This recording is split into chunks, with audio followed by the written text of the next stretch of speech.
Hello, you're watching Shalom World News. I'm Donna Villa coming to you from Chicago, Illinois. Here are the latest headlines from around the world. The Holy Father, Pope Francis, has condoled the killing of a French Montfort missionary priest in France. While addressing French-speaking pilgrims on Wednesday, August 11th, the Pope said that it was with great sorrow he came to know of the murder of Fr Olivier Maire. His Holiness also extended his condolences to the Montfortian community in Saint-Laurent-sur-Sauve in Vendée, where the unfortunate incident took place, as well as to all believers in France.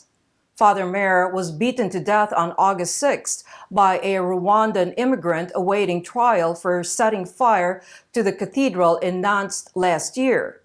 40-year-old Emmanuel Abayisenga was given shelter by the slain priest after being released on bail earlier this year. After committing the murder, he surrendered to the police. Cardinal Blasé Cupich of Chicago in the U.S. has sought prayers after a police officer was fatally shot while on duty. In a statement released on Wednesday, August 11th, the top prelate said he is praying for the soul of Officer Ella French and her friends and family as they cope with a terrible loss. In a statement, the Cardinal condemned the rising levels of gun violence in Chicago and expressed solidarity with all first responders who take risks every day to protect communities and maintain peace. The incident occurred on Saturday night when the 29-year-old officer of the Chicago Police Department's community safety team flagged down a vehicle with an expired license plate. The prelate also called for the need to overcome divisions in society and to rally together for a common cause. In New York, a statue of the Blessed Virgin suffered damage when it was attacked with a burning projectile on Sunday. The CCTV footage showed a woman throwing a burning object at the sacred statue outside the Church of Our Lady of the Immaculate Conception in the Bronx neighborhood around 6 p.m. local time. Within minutes of the attack, firefighters rushed to the scene and doused the flames before they could spread to the church.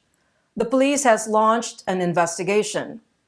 There have been several acts of vandalism targeting Catholic shrines and churches in New York recently. Last month, the statues of the Blessed Virgin and Saint Therese of the Little Flower were knocked down and smashed with a hammer at the Our Lady of Mercy Parish in the Diocese of Brooklyn.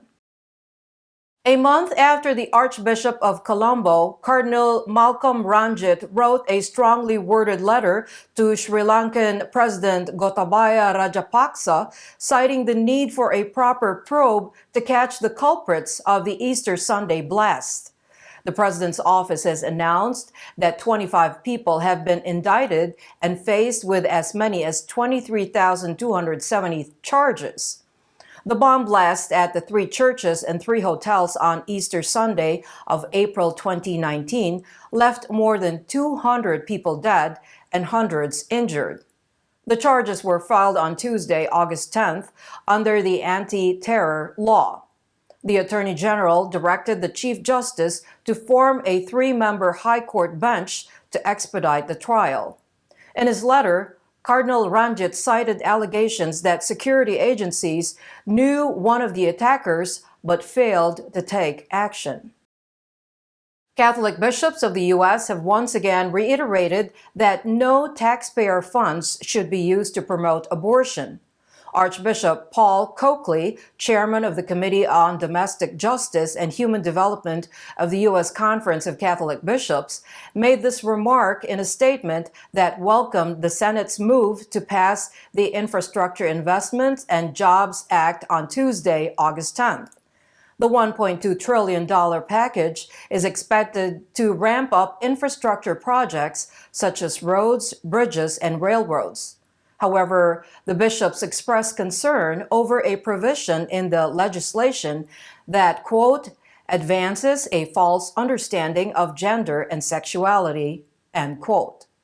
The prelate said Catholic institutions must be given the freedom to serve everyone with respect and dignity in accordance with their beliefs.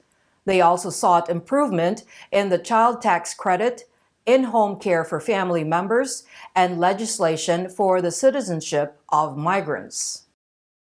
Catholic bishops of Ghana have joined hands with 14 leaders of faith communities from 4 African nations of Ghana, the Democratic Republic of Congo, Nigeria, and the Ivory Coast to address the grave crime of human trafficking. The prelates and other religious leaders met in Ghana to sign a declaration against modern slavery. The Global Freedom Network, the faith arm of the worldwide human rights organization Walk Free, coordinated the signing of the declaration on Wednesday, August 11th. Walk Free is dedicated in accelerating the end of modern slavery that includes human trafficking, domestic servitude, child labor, forced and child marriage. It is the 8th declaration since 2014 when Pope Francis and Grand Ayatollah Mohammad Taqi al-Modarresi, with other leaders of major world religions, declared along with other spiritual leaders, the modern slavery must be abolished. As Pakistan marked Minorities Day on August 11, people from minority communities conducted a march to protest against the burning issue of forced conversion of Christian and Hindu girls to Islam. Protesters marched from the National Press Club towards the parliament in the capital, Islamabad, calling for an end to the abduction and forcible conversions. The march was organized by the Minorities Alliance Pakistan, a political outfit founded by Catholic martyr and Pakistan's first federal minister for minorities affairs, Shahbaz Bhatti. 7 decades after the birth of Pakistan, the minorities in the country face severe discrimination, exploitation, and religious persecution. Often, young Christian and Hindu girls are abducted and converted to Islam before they are made to marry Muslim men. It is alleged that in most cases, police register a case only if the issue gets media attention. To make matters worse, the infamous blasphemy law in the Muslim-majority nation is often used to target people of minority communities and illegally take their land. A recent study in Ireland has revealed that students who practice a religion, especially Catholicism, are bullied for their faith. The study was conducted among 214 religious education teachers who teach kids above 12 years of age by the National Anti-Bullying Research and Resource Centre in partnership with Dublin City University. The report, entitled Inclusive Religious Education: The Voices of Religious Education Teachers in Post-Primary Schools in Ireland, Identity, Bullying, and Inclusion, points out that the negative view on faith and faith schools is a contributing factor. Another reason is the growing secular behavior, which puts pressure on students to identify themselves as non-believers. One of the participants in this survey said, while non-religious students can display hostility towards their peers who express their faith, students expressing strong beliefs are even bullied by teachers. In 1961, 94% of the Irish identified themselves as Catholics, and by 2016, the number came down to 76%. And those are your latest headlines. Do join us tomorrow. In the meantime, you can visit swnews.org for more updates. Shalom.